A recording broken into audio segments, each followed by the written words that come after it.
Béatrice Rulle, vous recevez ce matin Yves Gerber, le directeur TCS Genève. Bonjour Yves Gerber. Bonjour. Merci d'être sur Radio Lac ce matin. Beaucoup de sujets qui concernent les automobilistes ces derniers temps et on va commencer par le dernier en date. Le plan climat présenté la semaine dernière par le Conseil d'État qui prévoit donc une baisse de 40% du trafic individuel motorisé en 2030 grâce au développement de la mobilité douce et du transport ferroviaire et public. C'est une déclaration de guerre pour le TCS ? Non, pas du tout, puisque nous, on se veut une association multimodale. On est pour la complémentarité des modes de transport. C'est des questions de priorisation. On utilise le bon moyen de transport au bon moment en fonction de ses besoins et de ses désirs. Enfin, la difficulté, c'est par rapport à la vision de la place de la voiture dans notre société, c'est qu'on est quand même dans une société dans laquelle 40% de la mobilité, elle est pour les loisirs. Et là, le moyen de transport numéro 1 choisi par les Suisses et les Genevois, c'est la voiture. Tout de même 40% du trafic motorisé d'ici 2030. Nous sommes dans 2021, donc d'ici 9 ans. Ça semble quand même une mesure très forte pour dire stop à la voiture à Genève.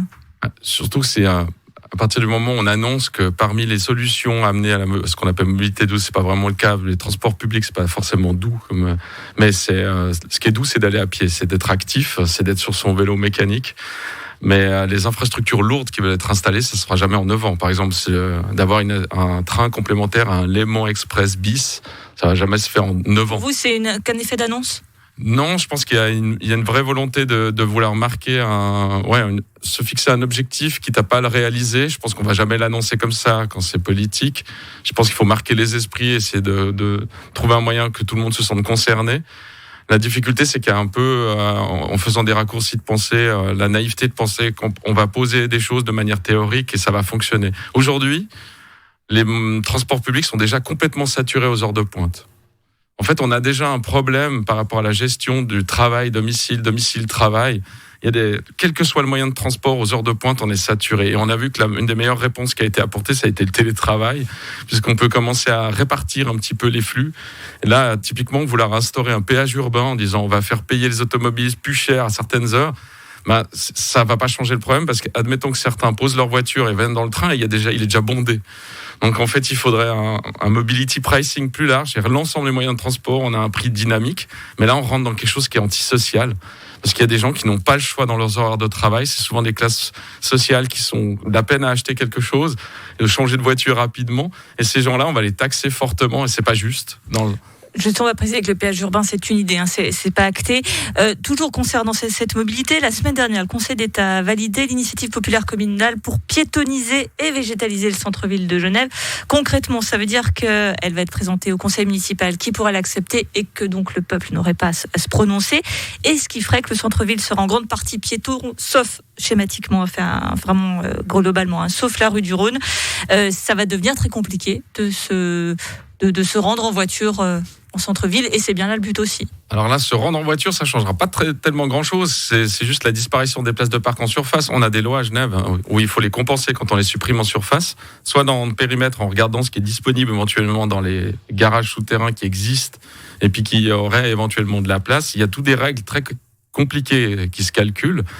Et là, en fait, cette initiative, si on la prend aujourd'hui telle qu'elle, on ne peut pas enlever la totalité des places sans les compenser. Donc là aussi, c'est un effet d'annonce. Le clé de rive qui a été refusé par la population, c'est un peu, on se tire une jambe dans le pied, enfin, on se tire une balle dans le pied, pardon, c'est le matin. Et cette initiative, elle a été validée, ça nous a vraiment étonnés. Après, on a lu, c'est effectivement parce qu'on joue sur les mots, on parle des rues, on ne précise pas toutes les rues ou quelles rues. Donc en fait, ça ouvre encore pas mal de champs de possibles. Mais aujourd'hui, si on applique vraiment la règle, il n'y a que 80 places disponibles au parking Saint-Antoine. Alors oui, on peut enlever, il y a peut-être quelques rues, on peut épurer, mais pas l'ensemble telles qu'elles se présentées dans l'initiative.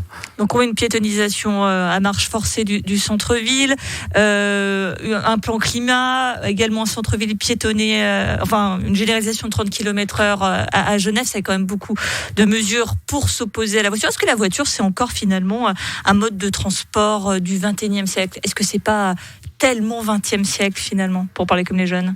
Alors écoutez, clairement, la voiture, puisqu'on parle de 2050, ce qui est sûr, c'est qu'elle sera décarbonée, connectée, automatisée et partagée. Effectivement, il y aura peut-être un peu moins de propriétaires de voitures et on va trouver des moyens efficients d'utiliser la voiture différemment. Mais elle sera toujours là. La Confédération toujours des bouchons, donc toujours... Non, pas forcément toujours des bouchons, parce que c'est des questions d'utilisation pertinente, efficiente, et puis peut-être une gestion effectivement du trafic. Mais en 2040, la Confédération prévoit plus 18% de voitures, parce qu'on est dans un pays dynamique. On a un accroissement de la population, on attire énormément de gens parce on est très dynamique au niveau économique. Alors soit on veut tout réfréner, on rentre dans la décroissance, puis on accepte tout, on fait plus d'enfants. Puis on part du principe que grosso modo, il n'y a plus rien. Les moyens de transport public, par exemple, ça va être du plus 38%. On sait, pour 2040, tout ça, c'est des projections qui sont faites, qui sont sérieuses. À Genève, on a tendance à dire que ce que fait la Confédération, c'est un peu loin, à Berne, ils sont dans une autre réalité. Non, je pense que on le voit bien, Genève est une région très dynamique. On prévoit 30 000 nouveaux logements d'ici 2040.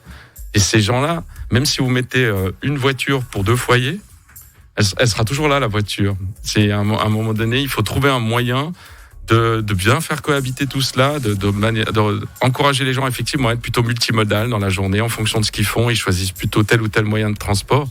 Mais c'est pas en appliquant des règles uniquement contraignantes. On y arrive aussi en encourageant typiquement les pendulaires. Il y a tout un travail qui est fait actuellement pour leur faciliter un peu moins la tâche par rapport à l'accès au parking en centre-ville. On pense que c'est quand même une bonne chose parce qu'on peut vider du trafic de transit et du trafic pendulaire. Mais si on leur offre pas des solutions viables, en fait, on se retrouve dans une situation où c'est très compliqué pour eux. C'est très, très dur à vivre, en fait. Avec donc de nouveaux débats sur la question de la voiture qui a encore de beaux jours devant elle. À vous entendre, Yves Guerbert, directeur du TCS Genève. Puis j'en profite pour rappeler l'émission Carrefour tous les mardis à 14h avec le TCS notamment sur ces questions de mobilité. Merci d'avoir été sur Radio Lac ce matin. Merci.